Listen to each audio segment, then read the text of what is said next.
Hi, everybody. Thank you for tuning in to Plant a Good Seed podcast here on IBM TV on Spiritual Saturdays. We have a very special guest today. Her name is Frida Lynn, and she'll be joining us in just a second. There she is, Frida! It's okay. Wonderful to see you. Thank you for joining. Thank you so much for inviting me. I'm excited. I'm nervous, but I think you are going to ask a question, so I'll just answer. And then if I don't know, Alana, you can just add to it. We know each other for not a long time, but really get to know each other. So thank you so much. Yeah, thank you for breaking the ice about being nervous, because some people that watch don't realize that even though we're talking to our computers, it still can be a little nerve-wracking, right? So to see yourself and everything else, but totally, this is a conversation between me and you and the rest of the world. But seriously, so to tell people a little bit about how we know each other. So when I started my company last year, Earth Monkey Energies, I was told I needed to network, right? Because really business is all about connections, right? And you can't just put things out there and think people are going to come. You've got to connect with like people. So the very first networking event I went to was the Carrie Leeds group. And Frida Lynn was, hey, come on in, come sit beside me. I mean, right away, it's like she knew I was new. I had no idea. She must have read my energy, knew I didn't know what was going on. And she's like, come on, I gotcha.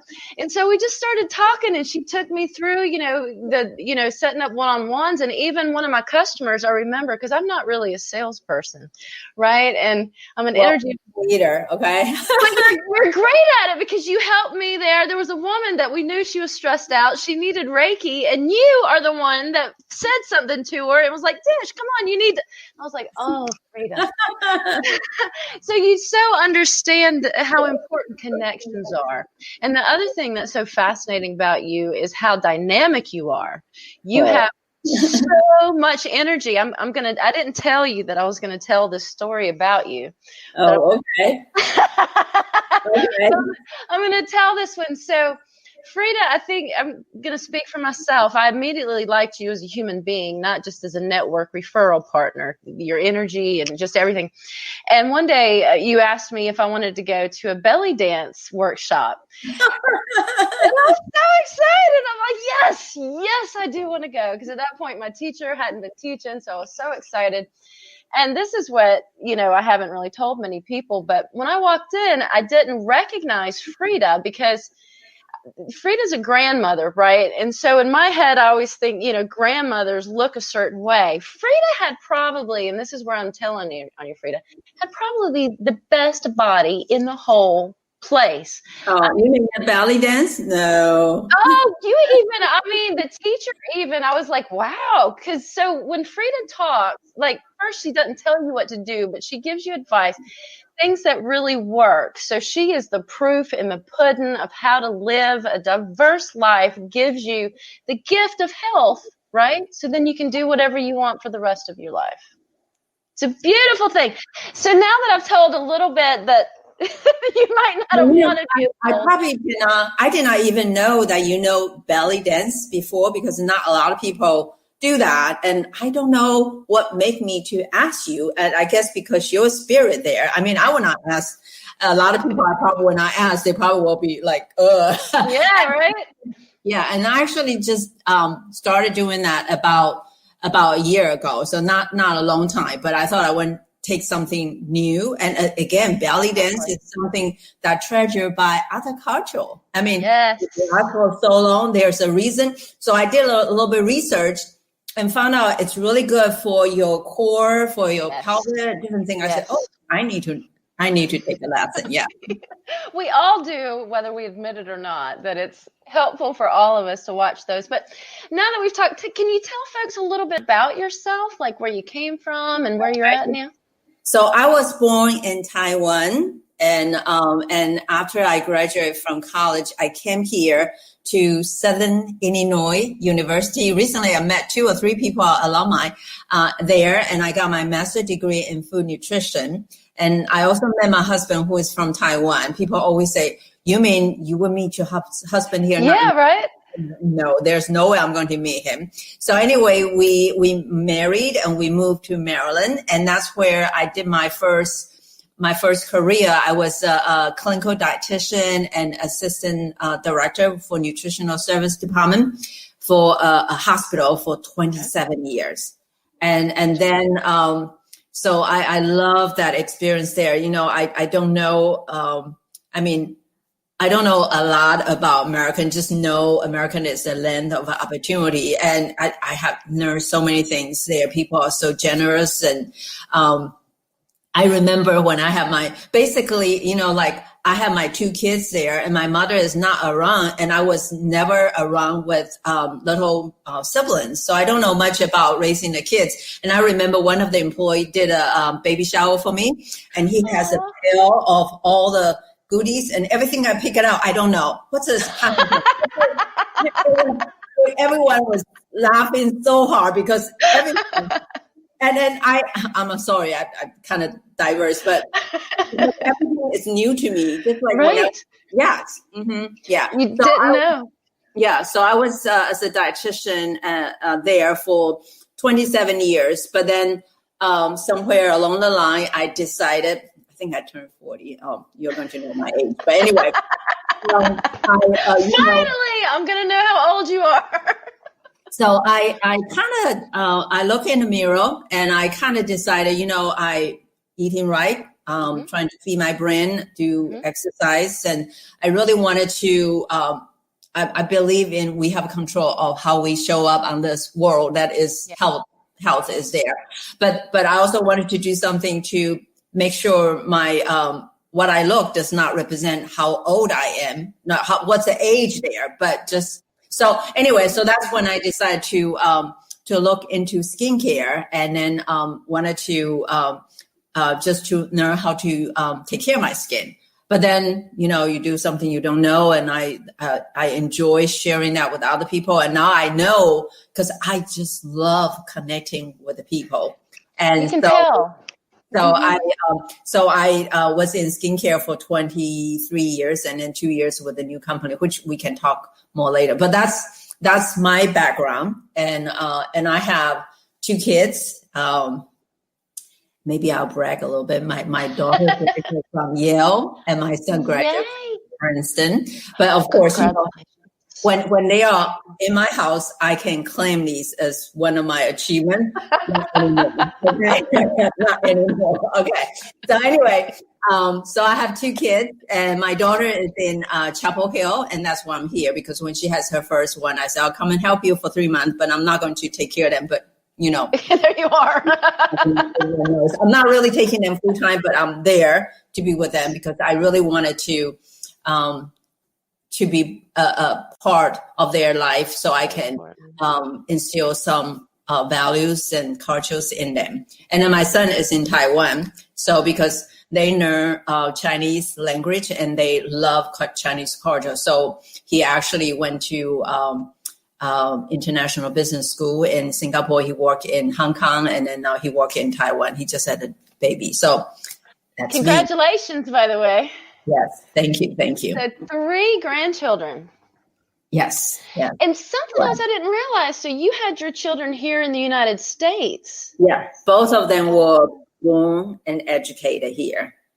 I have been here since 1973. So I have been here so much longer than I was at home, Taiwan. So let's go back to you coming to the United States. Right after I graduated from college. But what made you want to come here? So I guess in that time, everyone, like if you want to further your education, you can go to some graduate school in Taiwan, which is not, I don't even know whether there's a graduate degree for nutrition. And so that's when I came over here, got a graduate degree in food nutrition. And I really wasn't thinking about staying. I was thinking about going home. But then I met my husband, and he continued. After he got a master, he went to University of Maryland working on a doctor's PhD degree. He did not get it, but that's okay. So I know it's fine, yeah, the when I had my first one, he was in his program, so he was able to stay home with my daughter, Nice.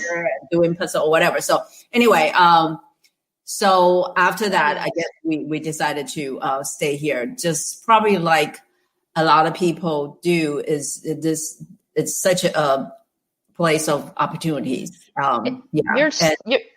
And there's so many, I've got to say, Americans, people that were born here and raised here, that sometimes we forget how many opportunities are here in the United States. No matter what's going on politically, there's still opportunities here. And again, so many times we forget. Just like last week, we were talking about, genes make your destiny. So if your father has a heart attack, you're going to, you can change these things. And so in the United States, we forget sometimes, we get so limited in our pathway that so many people like you see it as an opportunity. And there's so many things here to offer. Yeah. No, I just want to say college education, in Taiwan, it was so competitive because in Chinese culture, we think education is the most important thing. Okay. The competition is so huge. Like when you apply for college, you take the exam and you fill out which are the school you wanted to go, and depending on your there, and you can end up in a department maybe not of what you want. So it's very competitive, and graduate school is very competitive. But here, there's so many education here. American so many education educate people and also attract people and have them be able to stay here and contribute to the country, really. So, so that's really what a lot of us seen is we can get into a graduate school. Educational opportunity. The funny thing is, you're right, though, about the intellectual property of the United States is actually made up of everybody from everywhere that's here. It's not just people, people from here that make up our intellectual property. And we would be at a real loss if we didn't honestly take advantage of the people that come here and the brains that come here and what they offer us. So again, it's all about diversity, isn't it, Frida? I know. And there could be the policy is kind of going the other direction there. So anyway, yeah. Mm-hmm. Well, this is Mark Lee. Frida, Mark. Hey, Mark, how are you? I'm doing good. Always glad to join Tish, one of the producers and everything. I'm actually feeling a little out of place because you two ladies have plants in your background, and there are no plants where I'm at. So I'm feeling a little out of place because there's no plants over here. Mark, I'm going to have to come see you and bring you a plant, man. All right. And then you can feel comfortable. But yeah, so Frida's been telling us all about where she's from and what brought her to the country and about her family. So I was about to deep dive back into nutrition, Frida, because that was your first career. And what made you pick nutrition? Remember, I told you put in your what department you went to?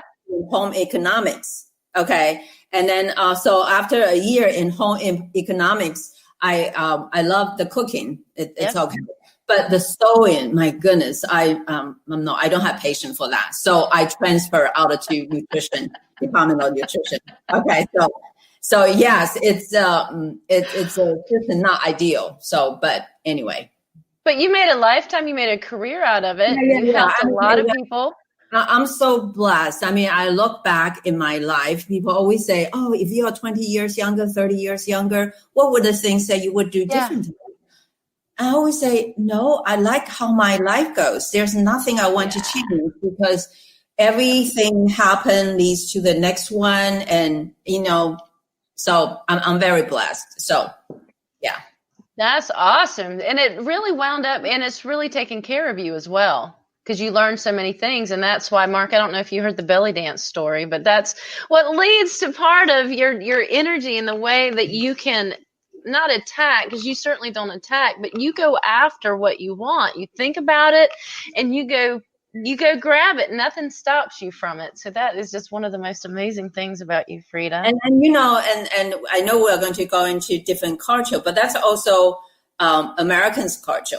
The opportunities, directness. I mean, if you want something, you go and get it. And like in my country is pretty modern. Like woman is pretty equal there, but there are still like certain things you a little bit modest, you a little bit draw back a little bit. So yeah. So here, and especially when you get older, okay. That's right. I mean, you want to live the life the way you want it. This is my life. I'm going to live it, and I'm going to go after, because really the point is we're all different, right? So if we never take those steps to fulfill what sparks our soul, what we want to do, then we're going to get trapped. And that's why I think so many people get old. They think there's no opportunities. Their body starts to kind of cave in on themselves because they're not going after and doing these new and different things and thinking about what makes them happy. Just like you said, you tried belly dancing because you thought it was time to do something new and different and it was going to be good for you. It was similar with me too, because I love music and I love the way it feels. So, you got to keep doing that. Diversity is so important. Mm-hmm. So let's talk a little bit about your upbringing in Taiwan. Now that you've been here in the United States, you raised your children, you're helping with your grandchildren. They're just beautiful, by the way. They're so fortunate too with what you're giving them, because you're giving them really the best of both worlds. But let's go back to maybe a time that you were growing up in Taiwan, maybe comparing it to like how your grandchildren growing up in the United, or even your children, the difference between growing up in Taiwan and growing up in the United States. Well, I know you asked me that question, but I would just use one example. When I was here, my husband said, he was so happy he does not have to celebrate any holidays because he's not in Taiwan and he's not American yet, and he has to celebrate both holidays. Holidays have its meaning. Yes, they do. Like Thanksgiving is to thank for giving. Christmas is given. But I also want my kids to know some Chinese holiday because it always has a story behind that. Like we have our teacher's Confucius birthday. We celebrate that because Confucius is a great teacher. And in our Chinese, like the line of profession, what's the highest? It's teacher. And we respect teachers. So you use a holiday, and you use a holiday to give you opportunity to share with them about a story and different things, and for them to realize that. Like our Dragon Festival, right? So do you know the story behind that? No. It's actually a valid patriot. He's a minister, and he wanted to, his king does not listen to his advice. And then the state was kind of defeated, and he was so sad because he did not listen to him. So he jumped into the river to show his loyalty or whatever. And when the people heard about that, they respect him. So they raised the boat, and they are afraid that he is going to be eaten by the fish. And so they throw some rice into there for him. So that's sort of like but that story tells you about you're living principle and you wanted to do the right thing. Yes. And let's see, our Chinese Lunar New Year, the always actually in the agricultural world, it's like you work so hard year round, and when the winter is like come February, usually that's Lunar Year. There's not much you can do on the ground. It's frozen or whatever. Yeah. After you work so hard, that's the time you celebrate. And the most important thing is go to elders and friends to greet them. So we respect our elders. So anyway, that's just one of the things I felt like. But those are wonderful points, because the meaning behind them. Like I know here in this country sometimes, like let's take St. Patrick's Day, right? There's so many of us. I've been here my whole life, and I'm like, I'm not sure. Green beer, that's why we celebrate St. Patrick's Day, and I'm making light of it, but still. Yeah. But your point's so valid, that the holidays really are a time to stop and reflect on the purpose, right, of the holiday. Why is it a holiday? What's important here? And it gives us a chance to bring that out in our lives, with ourselves. Like you said, it gives you another chance to connect with your loved ones and respect. You've just said so much. First of all, teachers are the top. I mean, I want to go back to that right there because the merchant people is the salesperson is the bottom, and here is a little bit reverse. Well, politicians, merchants, money. Then like police off, all, especially with what's going on, all the people that serve people. People are that keep our society going. No, I mean they do a very hard job. I taught Chinese school for 12 years when my kids growing up every Sunday. Oh, wow. Not during the summer, for just 2 hours. And I know, I mean, the amount of work go in there if you want to be a good teacher. I mean, and then when I was teacher for my daughter, and then when my son started to that grade, he said, no, I don't want you to be my teacher. But I said, I wanted to be your teacher because I actually observed more things in the classroom that I didn't really see that. 100%. That was part of why I loved helping out in the classroom, not to be selfish, but I could watch the dynamics. I could watch the kids with the teachers. I could watch the kids with themselves, watch the other teachers, watch the administrators. You can see the environment when you really teach, and you can also see how somebody's brain works, can't you? As well as your own. When you try to teach, you're like, okay, wait. It's not easy. If I could jump in, one of the greatest things that I saw, and I think it's one of the things that I've seen in other cultures, even like Asian cultures and everything, is I know I have 2 nephews. I don't have any kids of my own, but I have 2 nephews. And my dad started teaching them when they were literally babies. I remember him going around showing them like nature and showing them things of that nature. And I think that that's actually why they are such good learners now, because they got that early practice. So they were actually learning at a very early age, even before they got into the school setting. So that's one of the things I've noticed from Asian cultures, from some of the African cultures as well, is that a lot of times it seems that folks are engaged more in the learning at a very early age. And it's not so much around play, which sometimes we get caught up in. And I'm not saying that there's anything wrong with play, because we need the play element, but I do think that sometimes we need to just stop back and have the kids learn. And I remember that some friends of mine, when I told that story of my dad, they were like, kids don't really have their brains developed at that age, so they won't understand what they're saying. And I don't necessarily believe in that philosophy. I think that kids are very resilient and learn at a very early age. And you teach the kids in Chinese. We have so many great things there, but you teach them the knowledge, but you actually, through teaching them the knowledge, you're trying to teach them some values, some principles to form their character. That is so important. And if you just read a textbook, it's sometimes no. But why is a teacher so important? Because when they teach you something, they can use the story, and they can use the meaning of the story to tell them why. Why is this? Why? So that's.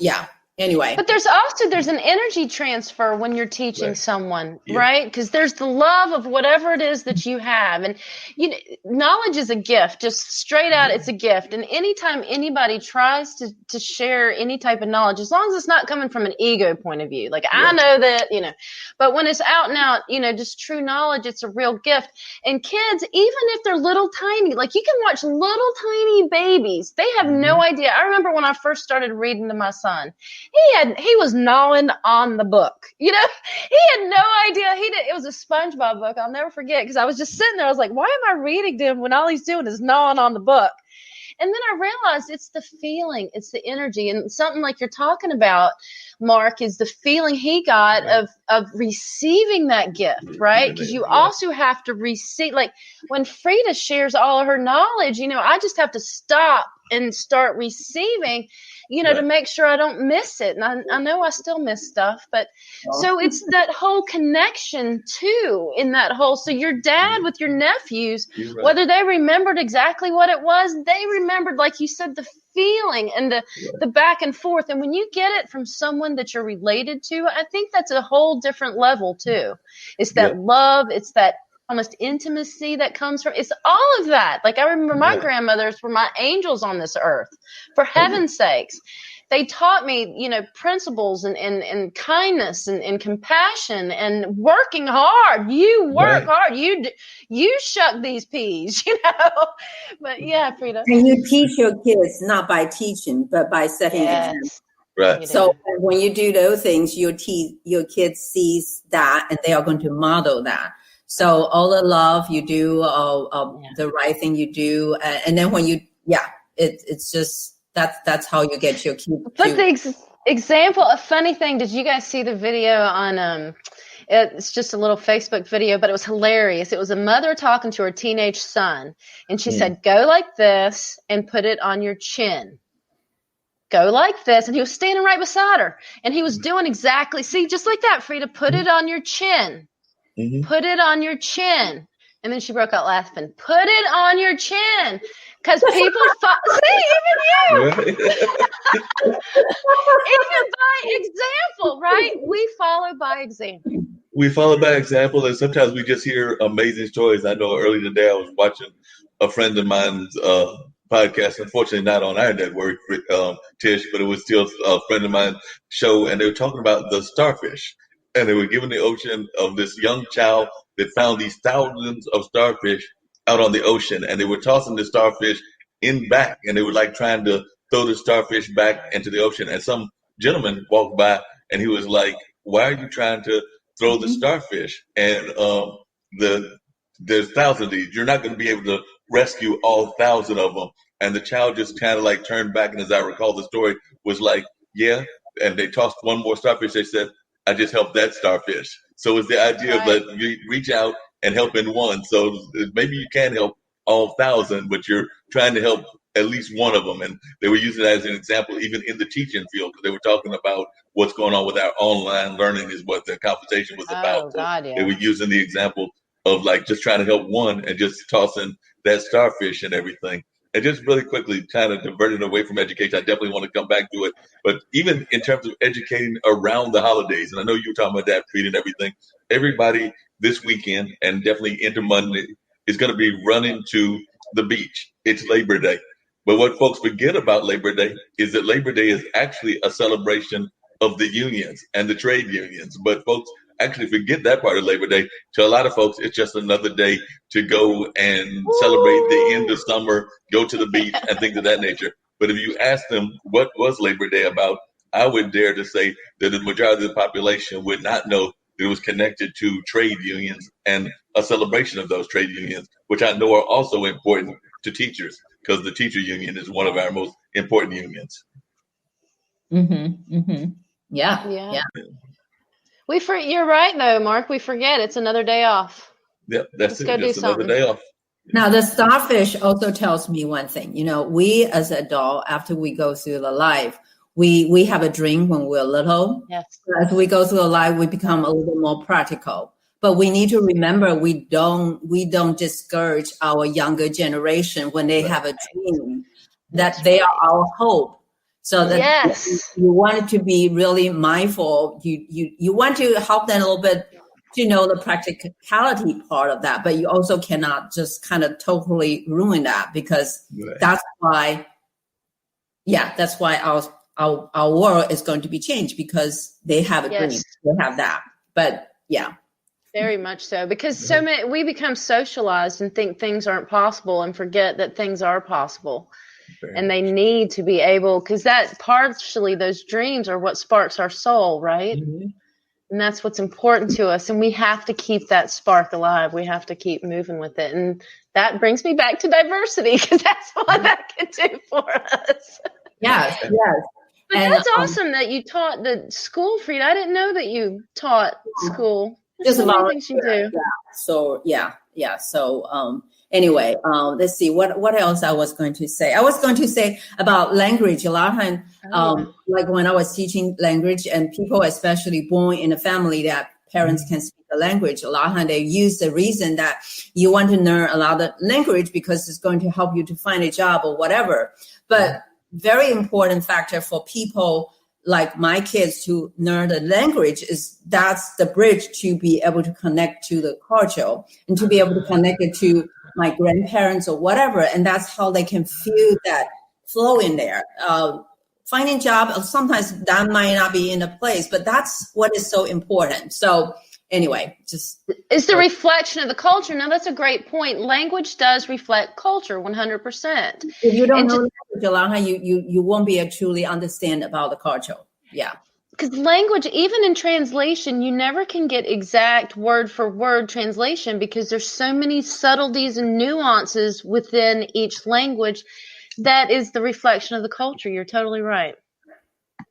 So did you find when you were teaching, because I've read some things, there's some folks like that believe, I've seen some folks that are really interested in their native culture, and then I've seen some folks that aren't, they're like, I don't need to know that, like you said, I only need for a job or something. I don't need that. Did you ever, now teaching, I imagine people came to you because they were looking to it, but did you ever find that there were disparities even within a family, that like maybe the mother wanted the kids to learn the language, but the father didn't really? I mean, have you seen the different kind of back and forth with that? I also think it's actually hard. Chinese word is very difficult to write. And I do see some kids that does not have a really good memory there. They really do struggle. So so a lot of time parents want it, but if you have to you really have to work really hard to help them to stay with it. So like when my kids growing up, they know not going to Chinese school is not something can be discussed. Right. It's a fact. And my kids, when they write their word, they go to their father, they will always carry an eraser. So because they know a lot of word is going to be erased, so they can rewrite it again. So when you teach and I think most of the parents knows about the value there, but sometimes it's not necessarily easy to do because 2 hours out of the day, and especially if you only have one parent can speak the language, it's hard. So did I answer your question?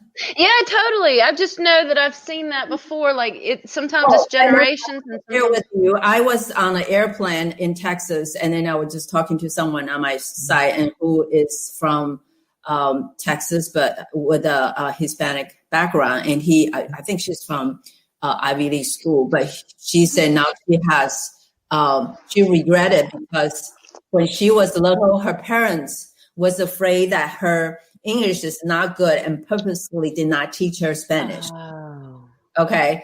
That's a lot of parents thinking about that. They were afraid that if you learn your own language, you won't be able to grasp your English there. And now she really regrets she cannot do that. And she actually bring the teacher to make sure they can teach her kids the language. So sometimes it's the survival and different things there that makes you have to do things a little bit different. So really cannot blame the parents, but. Well, it's Go ahead, Mark. I was going to say, one of the things that I wish that we would teach more in school and everything is actually celebrating that diversity. Because like I said, I don't think that there's enough things done to celebrate diversity, even in our school system. I know that I've been wanting to go for years, and I just went this year for the first time right before COVID, so I made it just in time. But I've been wanting to go for years to the Chinese Lantern Festival, and I had never been to it, and I went to it for the first time this year, and I thoroughly enjoyed it. Like I said, it was just great. I went with a friend of mine, and we definitely just had a great time enjoying all of those amazing figures, the animals that were done in lights and everything, and also the performances, because there was a group of folks that had actually come, I think, from maybe mainland China. I'm not sure which part of China they came from, but they definitely came and did performances of juggling and all of that just was very captivating. And I also used to go regularly to the International Festival. Again, it didn't happen this year because of COVID, but that was just a way that you could go and see all these different parts of the world culture. And I've always been a fan of different cultures. So I wish that we would have more of that in our school system, not just at these special occasions, not to knock the special occasions, because I love those events, but I wish it would also come into the school system more. Especially because I think, our students, to a large extent, depending on where you are, we do sometimes have a diverse student population. Yes. No, what I said, that was happened about maybe 10 years ago. I think now it's better, but I'm just saying, sometimes when you first immigrate here and you work so hard, and so that's what I'm saying. So, but educated people that has the fortune to be educated people have a means of make a decent living, they do recognize the importance of that. Yeah. So just for example, my daughter, okay, she is born and educated here, and I'm so proud of her because she can communicate a teacher in Chinese. And their kids is in a Glenwood school, which is bilingual, half day Chinese, half day English. Wow. That's one school in there. And then aftercare, they went to Red Apple Aftercare that teach in Chinese. And then she even enrolled them on Saturday to go to a Chinese school because one teach the simplified form, one teach the traditional one. So yeah, she just knows how important it is. And when I want to take she's always loved the opportunity if I want to take my kids to Taiwan. And she just totally believe in that. Yeah. Well, that's because that's what you taught her. I mean, because the apple's not falling far from that tree there, Frida. You know, I'm very fortunate that my two kids are, yes, I bring them that way, but they probably will do well at other people's family. I do have to say that. So I'm very fortunate. That's awesome. So let's transition a little bit to global citizenship. So we're talking about how important cultures are, how important cultural diversity is, retaining our individual cultures, right? From the language, the holidays, lifestyles. So let's talk a little bit about global citizenship and what does it mean to you, Frida? Okay. I guess it probably means that, you know, we are the same. We are all human beings. Yeah. But because our culture, our upbringing, our language, that we thought we are different. So I guess global citizenship to me would be like we just need to try to understand each other's cultural background, values there. If you know, a lot of times something look odd to you, but once you find out the reason behind that, then you know why it is. You appreciate that, you accept that, and that's how you become together. So I just thought about an example, like in Qin Dynasty, people have hair, okay, and if you cut their hair, it's like cutting their head. And we actually, I mean, it's really like ruined because I don't know whether I can totally relay that, but we have a saying, okay, and I do use that to tell my kids, and I share that with other people. We say 身体发肤受之父母不可损伤. Your body, your hair, your skin is given to you by your parents. You don't have the right to destroy it. That it doesn't belong just to you. It doesn't belong just to you. And it probably also apply, for example, you do something bad to yourself, whatever. Yeah, you think it's you hurt your parents' feeling. It's funny that you say that because I used to tell my son that. I was like, you need to take care of yourself because if you don't, that's part of me, and then you're walking around hurting part of me. So let's straighten up here and make some better decisions.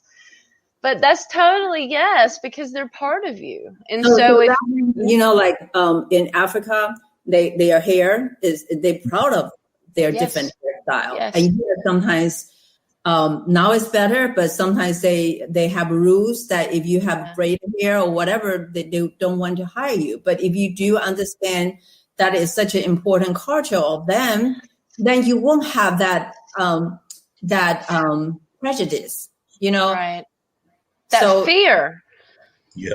Right? Fear of something that's different. That doesn't look like who was here before. I don't know what's going to happen now. That's not, that doesn't, or smell even, because some people wear perfumes that, you know, are like, ooh. So, you know, that's totally right.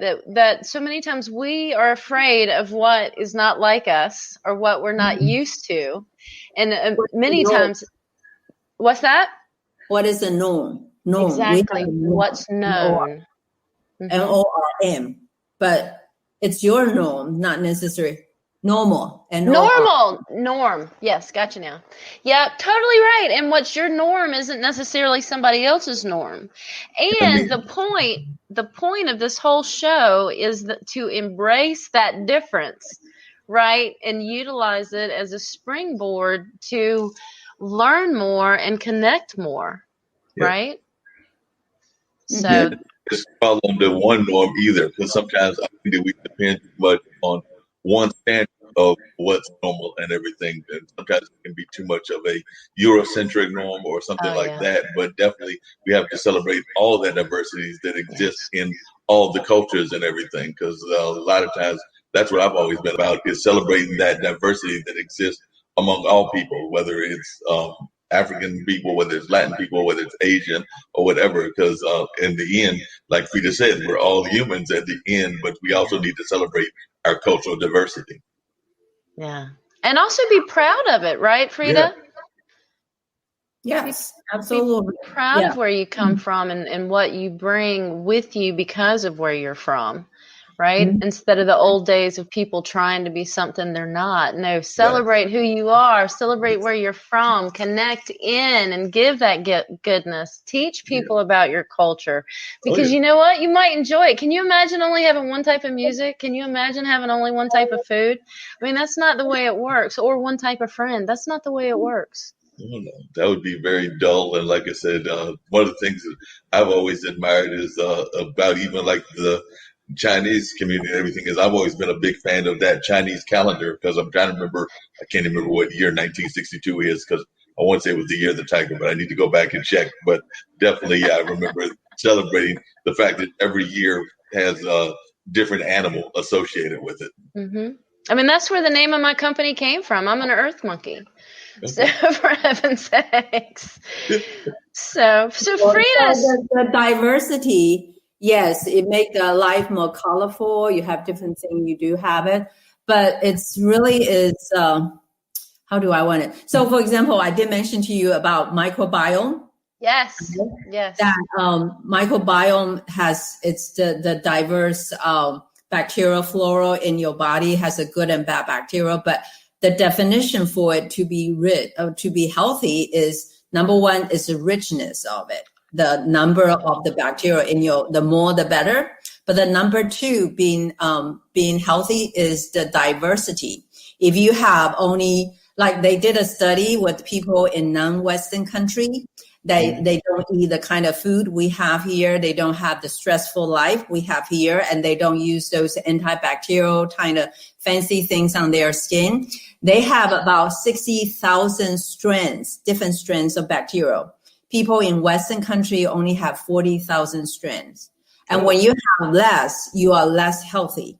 More diverse is healthier for that your body to thrive. So in science, you need that diversity to be healthy, you know, and like in the wild, it's the same, like the Wyoming, they have a story about the beaver. They were trying to, what was it? I'm sorry, I should study that. They just trying to extinct one animal, but then they find out when they extinct that one animal, it have another population of animals surge that cause so much problem. They have to bring that back. So diversity work its way to, I guess, like when you are diverse, you may have someone doing this to the extreme, but you have another diverse, maybe you can bring it down because you know, It can help give you the balance. yeah, the That's balance. what you're saying. And, yeah, the And balance. growth. And then the thinking, the balance, the Yes. culture of different Yes. diverse Yes. cultural background can hopefully bring us to the middle. And Chinese has a saying, say, 中庸之道. Everything is just the middle, you know. And as a nutrition, I used to like to use that example. Eggs was good, but when it's during World War I, I think, eggs become so scarce, right? And because we don't have food and different things. So after that, we say, oh, if we don't have it, now we have it. So let's have at least one a day. Oh, it's good. So maybe we can have two a day. And so now we come from here all the way here. Over there. Oh, no, that's not good. So let's bring back here.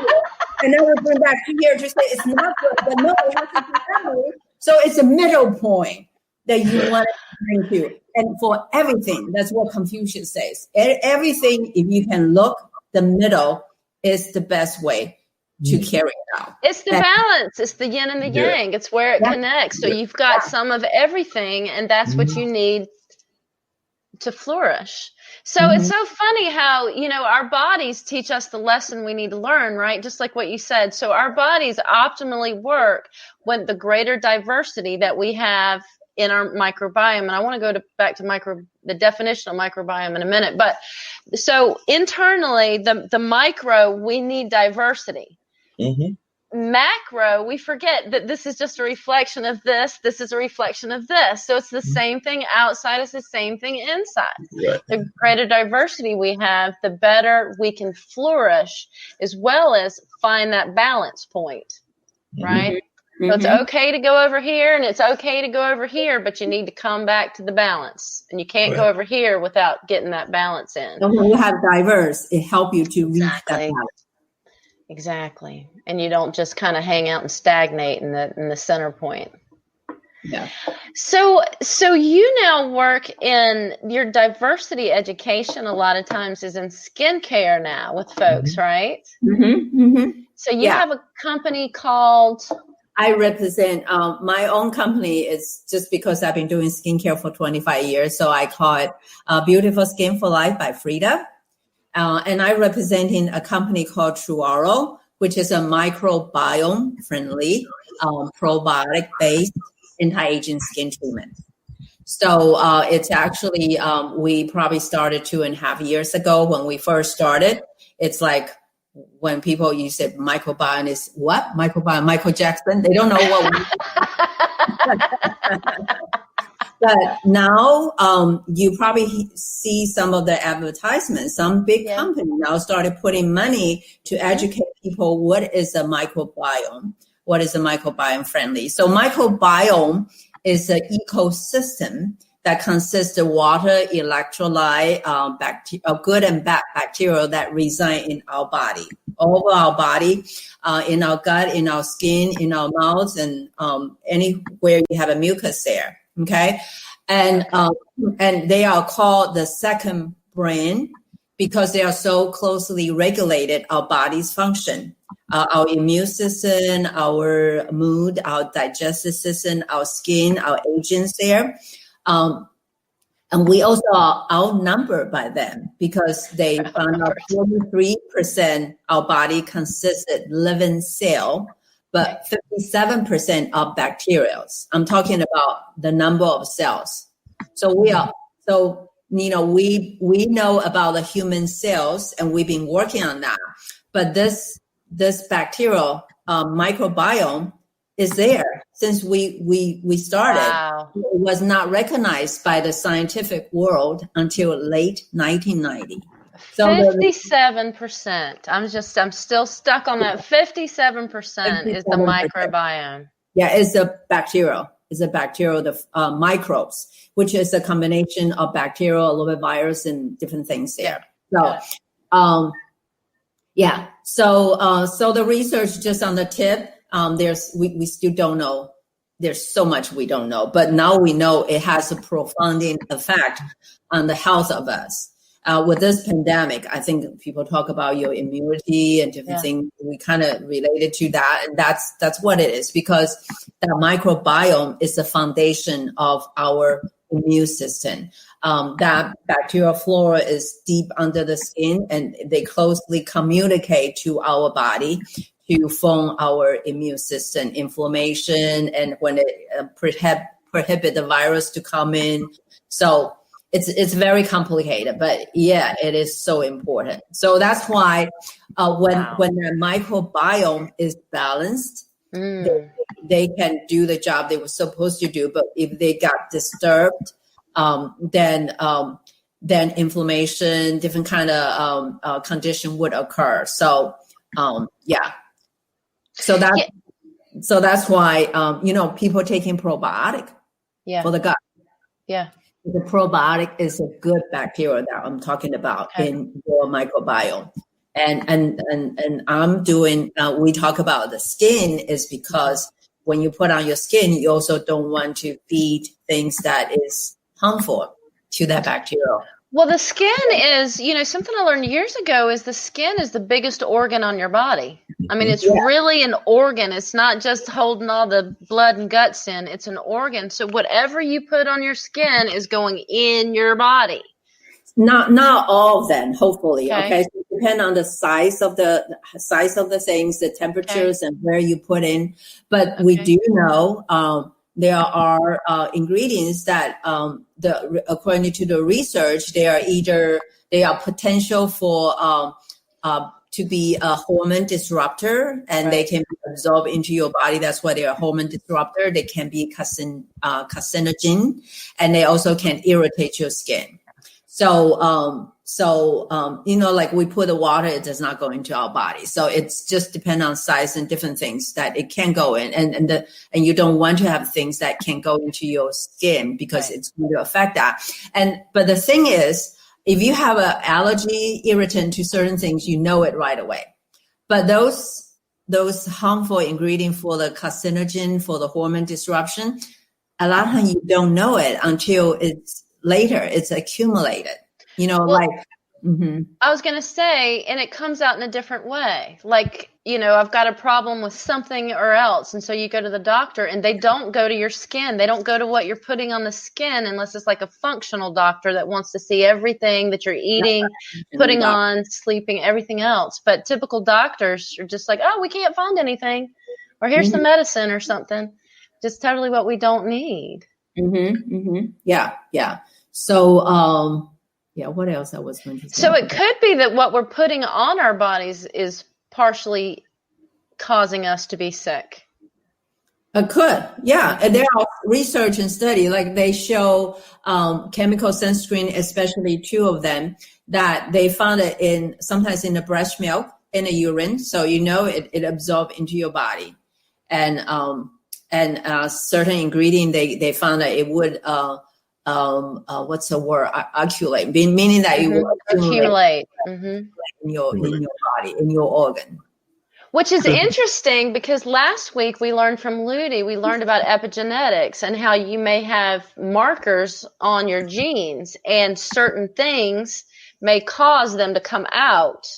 So this is just another way that unfortunately we can poison ourselves and cause those awful autoimmune things. And the problem with the U.S. is for the skincare is they use the term cosmetic, that includes skincare. Is that anyone can put out some product and then label it. You don't have to send for FDA approval. All you need to do is to avoid the 11 ingredients that FDA say you cannot have. But guess what? European Union standard bans 1,328 ingredients that research has shown they are potentially harmful to your body.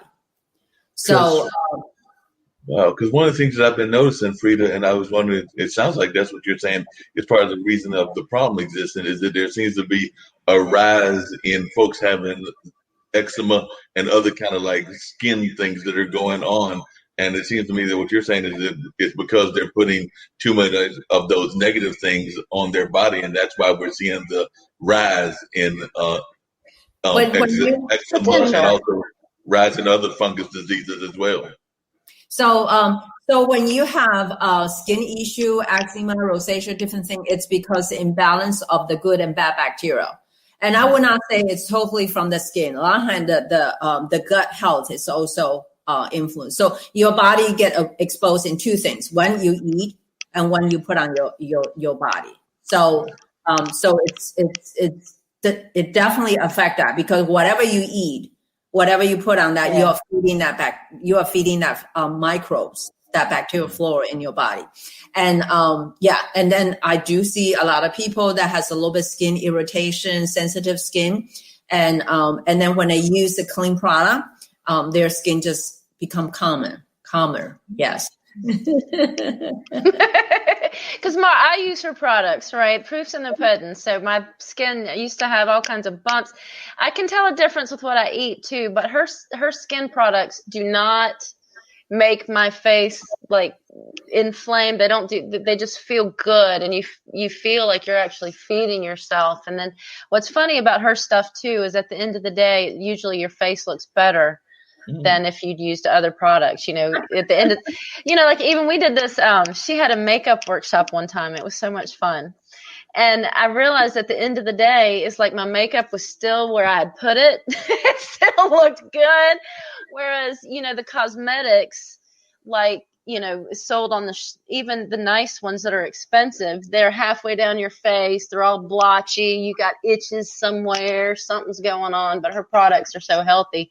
You actually feel like you're helping yourself. If you're going to wear them. Not everybody wears them. But her skincare line, it's easy to follow and it works really well. Not that this is a commercial for Frida, but for people to really be educated about what they're putting on their skin, right, Frida? I couldn't recommend your products enough.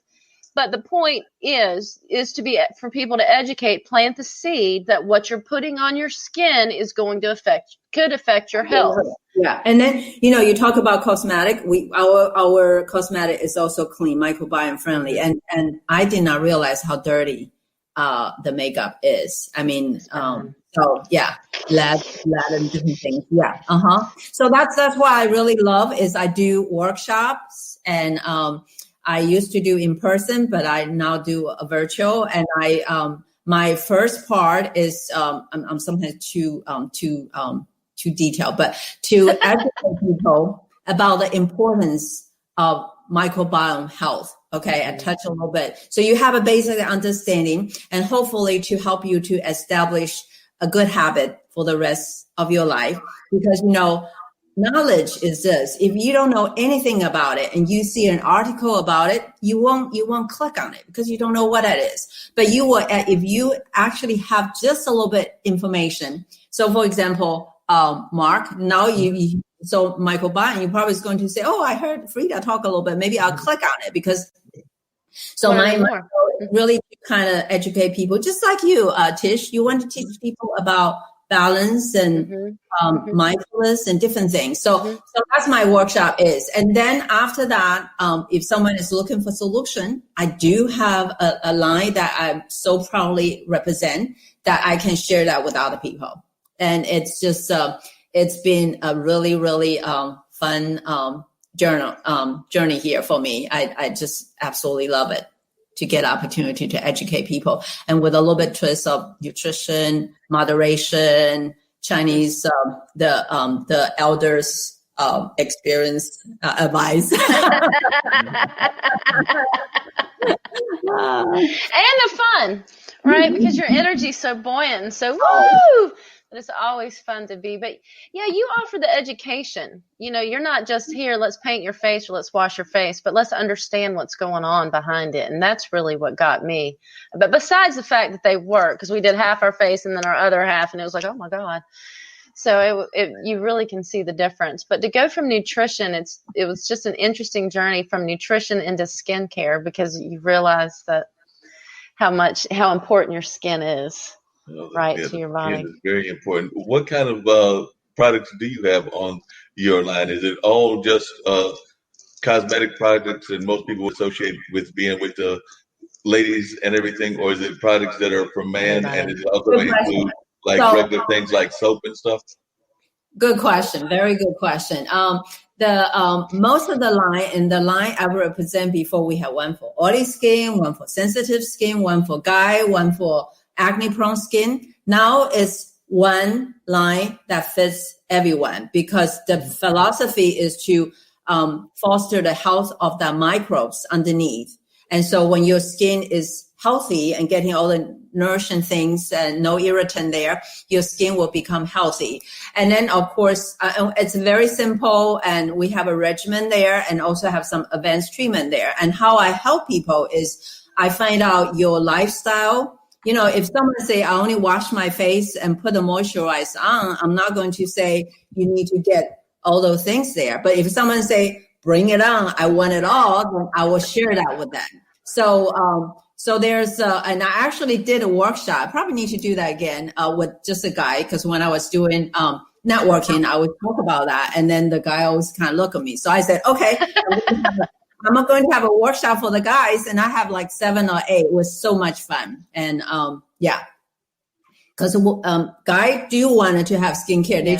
They don't want to fuss. They don't want too many things, right? Yeah. Yep. A cleanser and a moisturizer probably is all you need. And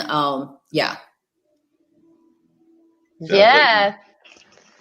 It sounds like you Lots. just have all kinds of amazing things going on a regular basis. So definitely, it sounds like folks can learn a lot from you. And I know that I sometimes don't like certain soaps, so I might have to check out your line because I did find a household soap that works for me. But I'm always about natural things as well. So definitely will And check out what you got. wonderful, wonderful. I know our time over, but I just want to say natural is not necessarily clean. And Right. and you're so right. There's something like the sodium lauryl sulfate is actually in a lot of wash there that is really not good for your body. And the other thing I just want to say, it's not my company. It's a company has scientists as the people develop the formula. So sometimes people say, is the line yourself? As you know, there's no way I can produce a line that works so well. Just my person, but it's a company in Texas that with a scientist on the background to do developing. So, And I believe you've got an event coming up because I was actually looking up while we were talking, and I'm actually going to try to see if I can't put that up. But I think you've got an event coming up this weekend as well. So if you could tell our folks about that event, I'm sure they would love to learn about it. this weekend, So Wednesday, I think it is. Yeah, I have on it's my virtual workshop that people I have a post in Eventbrite and people can sign up and register, and then I will get they register. But what I also do, I do one step further, is I also send them the samples. So so after I educate them, then they can actually put in the sample on. I will teach them how to use it and tell them about the benefits and features there. So that's how it works. So and I usually have once a week. So I actually have one next week, but I did not post there because I need to have enough time to send the samples to them. But I have one on the 22nd. I have one on the 29th, and so people can register. And I actually have people from England register. And she said, I really want to try the sample. So now being it's virtual. So, which is what anywhere across the country or across the world can come to your workshop now. But it's really only work for probably most of work for U.S. and Canada. Why do you say that? Because of the time? Because shipping is our company do ship to that, but to England or whatever, it's like, one time I shipped something to someone from Australia because she kind of gave me some help a little bit. And just like she was supposed, anyway. But so I said, I'll send you something. And then I realized she's in Australia. And when I find out, I need to pay for it. But I really appreciate her to give me some opinion there. So, yeah. Fabulous. So really want to thank you for coming on today and sharing your experiences and your philosophy of how important it is to the diversity. It doesn't matter whether we're talking about our bodies, our microbiome, or we're talking about our lives with people and connecting with people, as well as not forgetting the stories and the reason why things are there. Yeah. And definitely she gave some great advice and everything. And definitely you're right. Diversity is so important in everything. And I know I'm a big fan of even diversity in my diet. So I try to have foods from different cultures, different types of foods, and definitely try to have diversity because I agree that it's something we need all in our lives and everything. Frida, just out of curiosity, is there any kind of because you mentioned, and I was also used to be a bigger fan and used to be even to tell you some of the quotes from Confucius, but is there any Confucius quotes or anything that you think are directly related to diversity and to the skincare business that are things that folks might be able to tie in to your passion for Confucius as well as the skincare? As for the diversity? Yeah. Okay, you call me off guard. We're not prepared for that, Mark.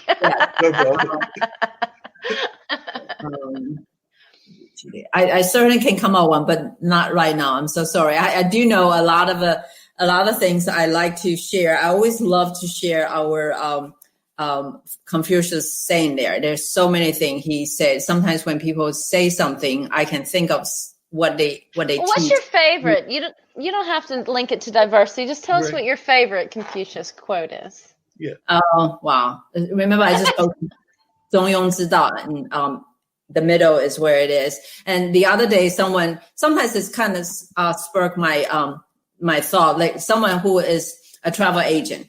So I said, Chinese has a saying that travel thousands were much better than reading thousands. So just a lot of different things. Let me see. My goodness, I have so many. Well, that's a good one on diversity right there.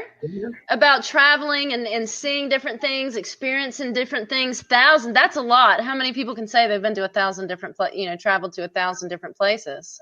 Now reading's beautiful. I love reading, but that he's talking about the experience. He's talking about that energy exchange, physical experience of being in a different place, right? So that's a beautiful one. So you did it. One thing I really like is I always say is 己所不欲，勿施于人. Okay, and English has something similar. Whatever you don't like, you don't put that to other people. It's just so simple. Anytime if you are going to do something, and if you can just say, oh, I would not want that on me, then you should never put that on other people. That's just such an easy principle to go by, to stand by. That's exactly right. Kind of like the golden rule: do unto others as you want done unto yourself. Right, exactly. Very important. But I think your message about the cultural history and not losing who you are and combining it and celebrating it, to me, that's one of the most important messages that, you shared today with, even telling us a little bit about holidays. Because I had no idea. I saw something on Eventbrite about dragon boat racing, and I was like, oh, that looks like fun. I want to do that. But I had no idea there was a story behind it. Yeah, when we're talking about diversity, the curiosity is what is so important. Okay, you don't just say, okay, that food is good, I taste it, whatever. It's a curiosity to find out why they are doing that, because there has to be a story, a reason that come down with the centuries there. Then you become appreciative of that value, and then when you look at that person, you will have the empathy. Yeah, it's not just, okay, it's different, I need to accept it. No, you are going to say, oh, I know why. There's a beautiful story behind that. But you're I just thought about something that you said, Tish, and I was actually going to disagree with you slightly, because you said that very few people have been to 1,000 places, when Frida mentioned the thing about 1,000 places and visiting 1,000 places with the Confucius quote. You're probably right. Most of us have not been to 1,000 countries or even 1,000 cities. But if you think about it, if I'm thinking about the way that I'm interpreting Confucius and everything, 1,000 places could literally be within like a 5-mile radius, and then you might be to 1,000 places. Because like I said, if I'm here in my apartment now and I go to a store later on today, and then I go to another store later on today, just in the course of a day, I might have visited about 50 to 100 places, in which case it changes the context of that quote. Because but I was taking it from that quote is more saying that you're reading it versus really personally experience it to see the things happening. It is so different. Right. So, yeah. So go in places and experience it. What they talk about, the people doing different things there instead of reading on the book, that it just encourage people to travel to different places. Don't have to be country, but different places to see it. Now, of course, when you go to different country, you see more. So anyway. Right. Yeah, I've never been to a country. That you still go 1,000 places, Mark. Yeah, if you count everything you do during the day, I was thinking about in the context of the curiosity, right? Like the destination. Like I'm going to pick, I want to go to, Front Royal, Virginia, because I want to paddle the South Fork of the Shenandoahs. Like that was what I was thinking of a place, versus I'm going to run to the store later to get some chocolate chips to make some cookies for my son. I didn't think about it that way, but you're right, because really every experience you have can be an experience, right? Right. It's what we make out of it and how we open our eyes to the opportunities that are there present. Thank you for that, Mark. No One problem. point. I just know that when I go places, I try to experience them, and sometimes it is experiencing the people in those places. So, Yeah, like I said, it I always might be going there for a quick errand, like if I was going to the grocery store, but I'm also observing the people around me and observing kind of the things that are happening around me. So it's not just going to grab the celery and the carrots, if that's what I'm going to the store for, or the milk, but it's actually also observing the whole environment that we're in while we're in that process. So that's what I meant when I said that you can still have the experience of a whole, the whole experience, even if you're going to a quick trip, even within the context of where you're at. Yeah, Totally right. Yeah. Sometimes I forget that and I'm just busy on my little quest. Now, one thing I have noticed, and I don't know if you guys have noticed this too, but since the pandemic and we've been getting out more, right? It seems like people, I don't know if they're more friendly and want to conversate or if it's me that's more friendly and wants to conversate. You know what I mean? Because like I find myself getting into conversations and sometimes like deep conversations with total strangers more than I used to. You know what I mean? Like people's like little comments you make as you're going, almost like we're trying to connect, you know, even though it's a total stranger in a grocery store. So I feel like the dynamic, as long as I've got my mask on, if I don't have my mask on, people don't want to come near me. But if I've got my mask on, it seems like people, you know, they want to talk and we're all busy trying to look at each other's eyes to see, are you smiling? Are you, you know, what's going on here? Because we can't really see each other's faces. But yeah, you're right. A lot of times you value things after it was deprived from you. Yes. So I think before we it. do not value that we get to see people, we can actually greet people, have a little bit of conversation. Now we've been shielded away from that. So when we go out there and find some friendly people, you value that human. Totally. Yeah. Just can't hug them. Also, we were so busy before, and now without all that busyness, it seems like you have a little bit of time to engage some meaningful conversation. And take a little bit more time with folks.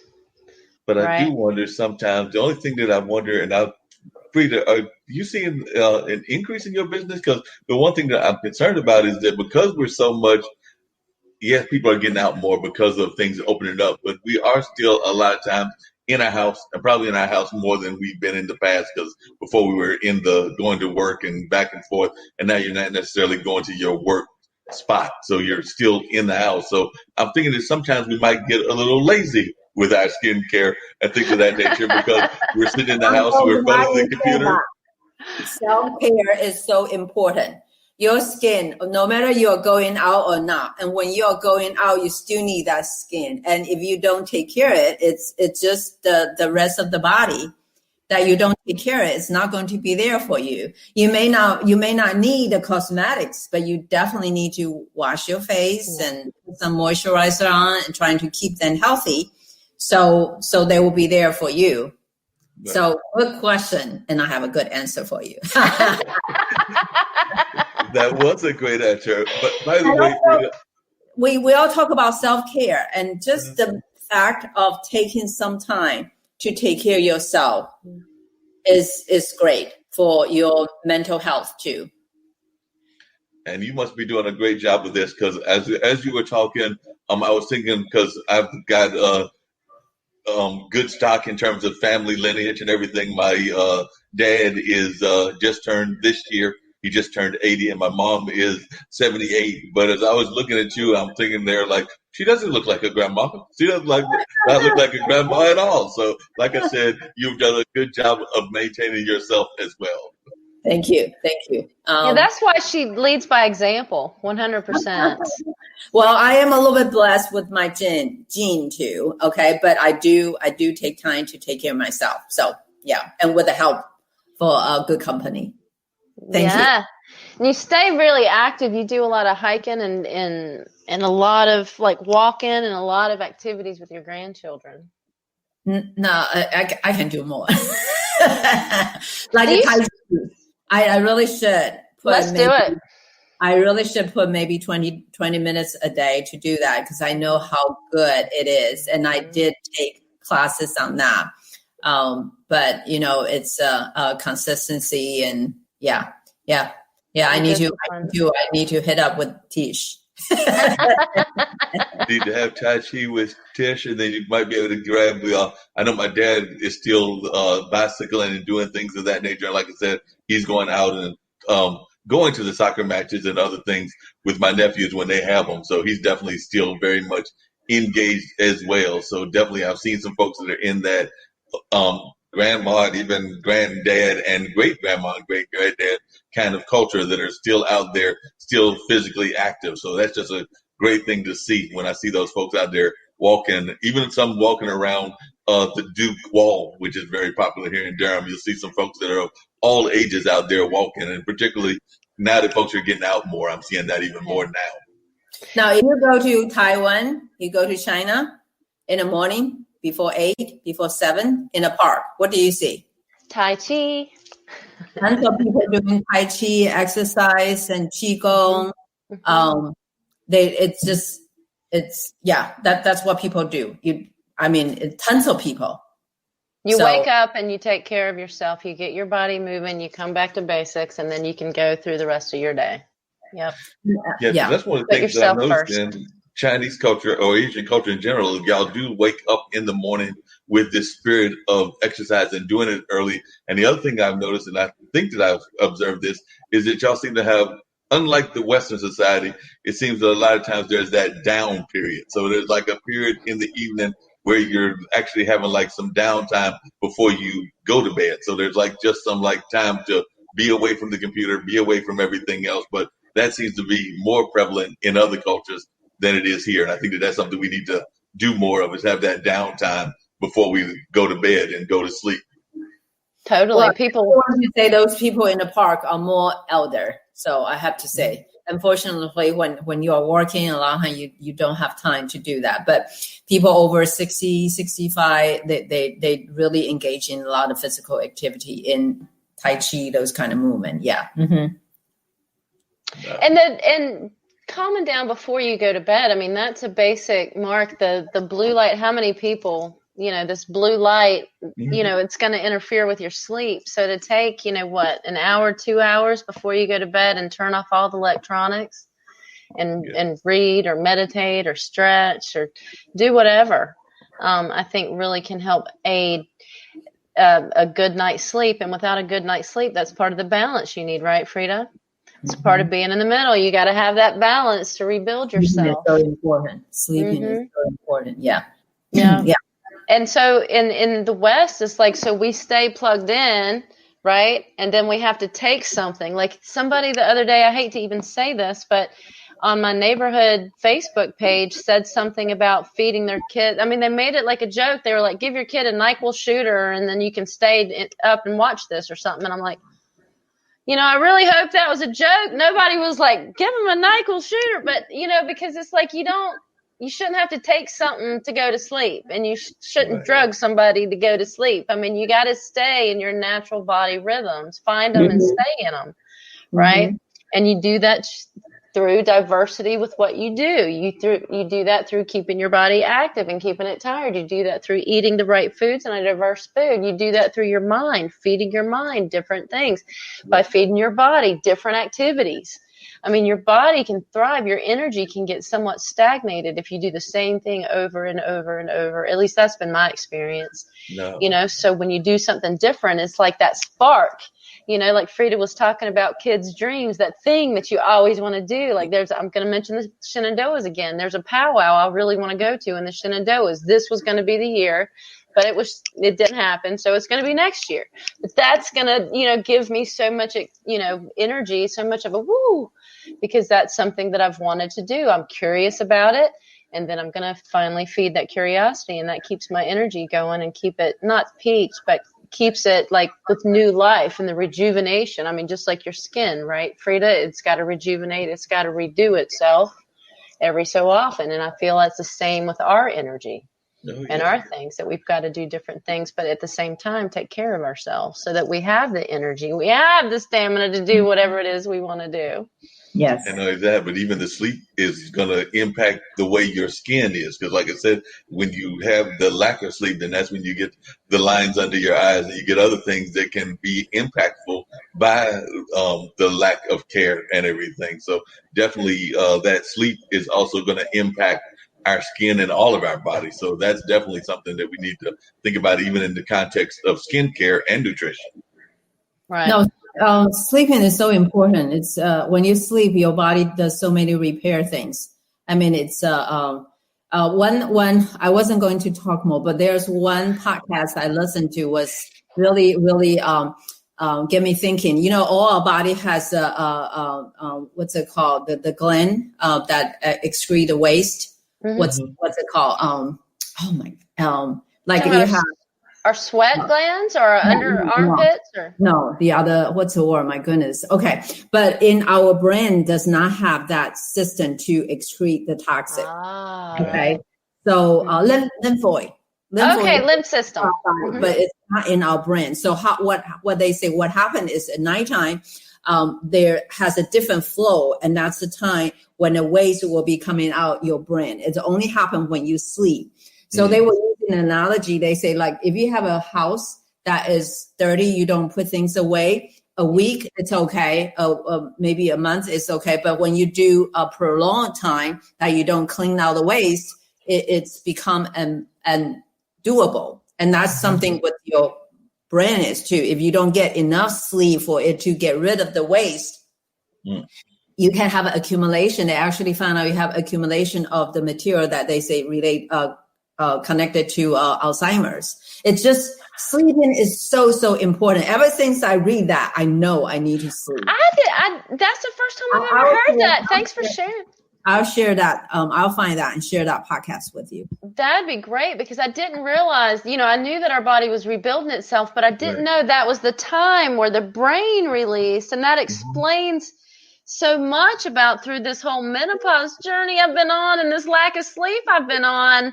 While your brain not like plays tricks with you, but it's like, who's in charge here? It's because it's full of junk if I can't get a good night's sleep. That makes so much sense. Chinese medicine, they also even talk about certain time you need to go to bed because the body is circulate to different things. So I don't think we want to get into that too. But sleeping is so important. I mean, for your health.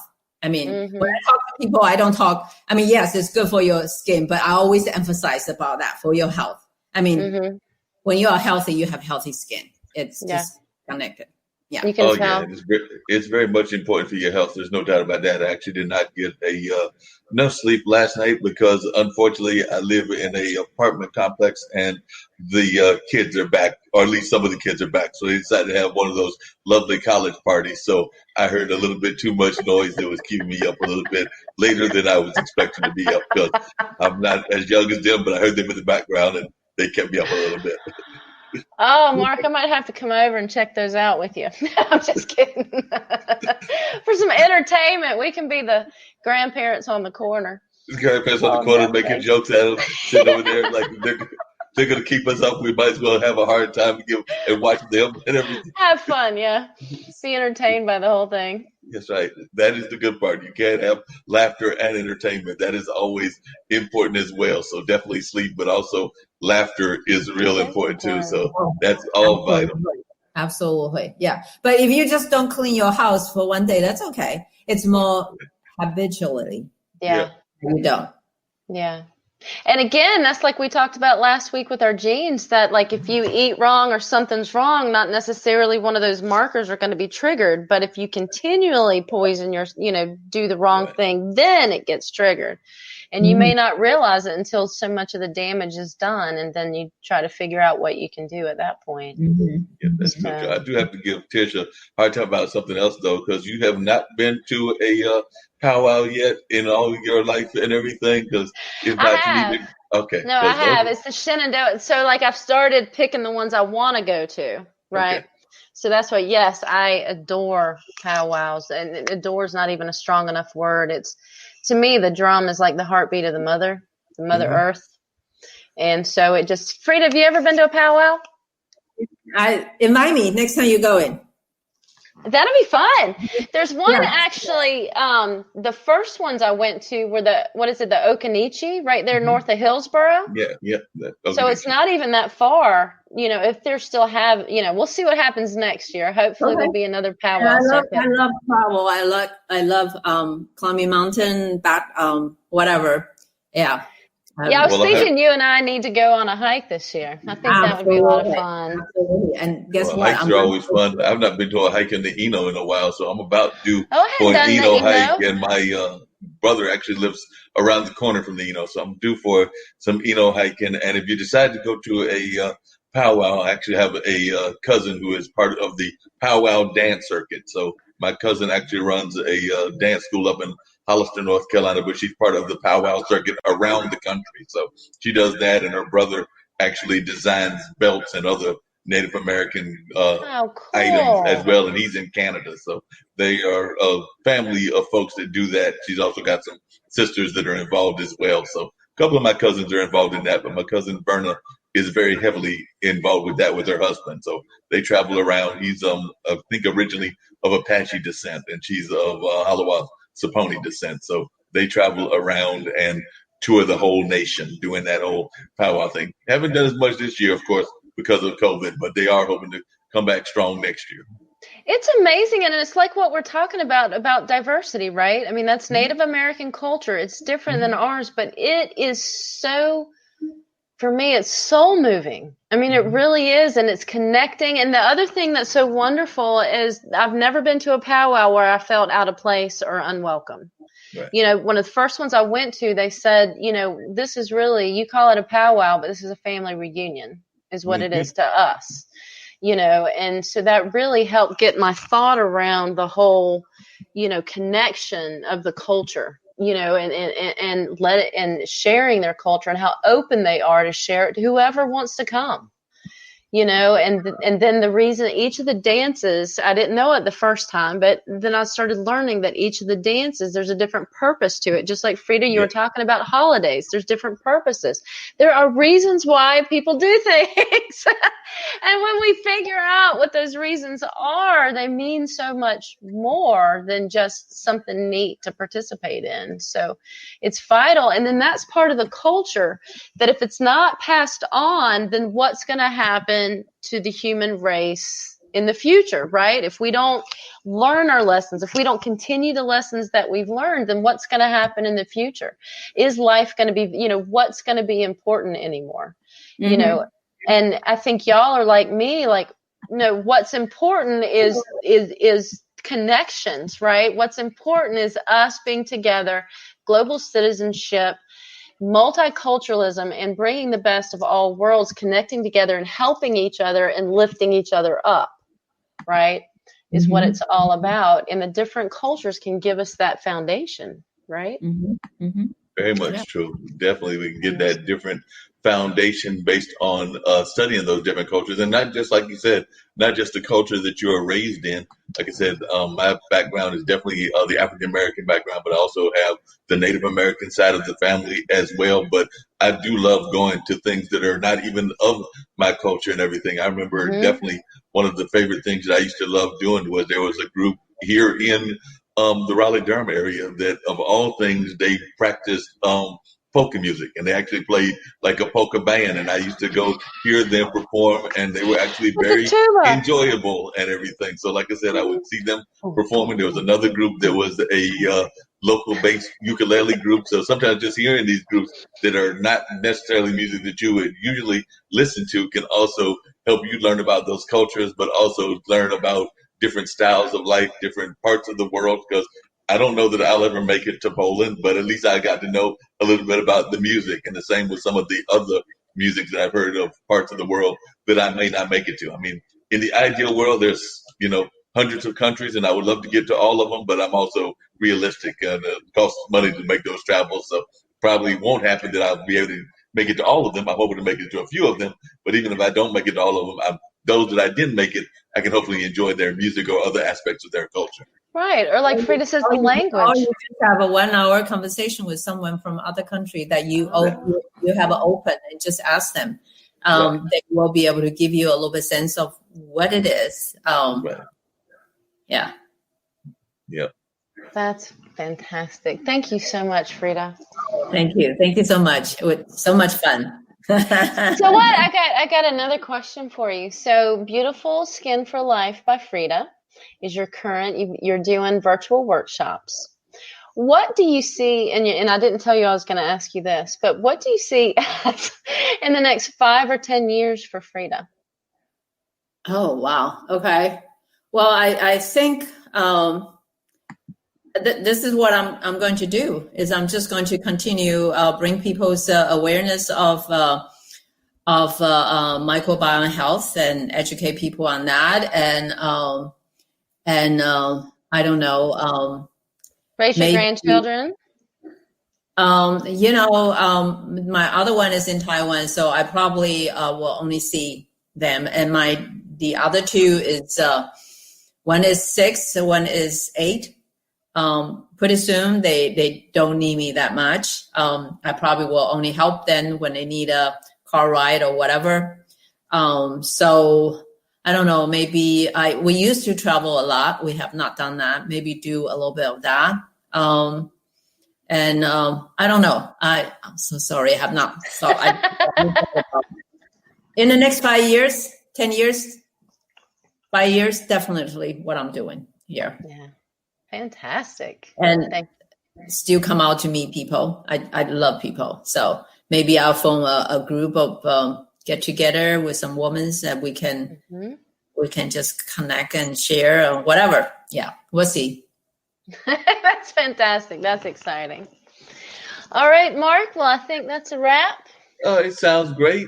Just really quickly, who do you have coming on next week? And do you want to close out with that same music that we came in with? And then who do you have? And do you want to exit the same way that you came in or not? Yeah, I typically don't like exiting through the same door, but for the show, let's do it. Okay. Next week, we have a monk that's going to join us. He's an artist and an author, and he is on retreat in Nepal, and he's going to join us from Nepal. Wow.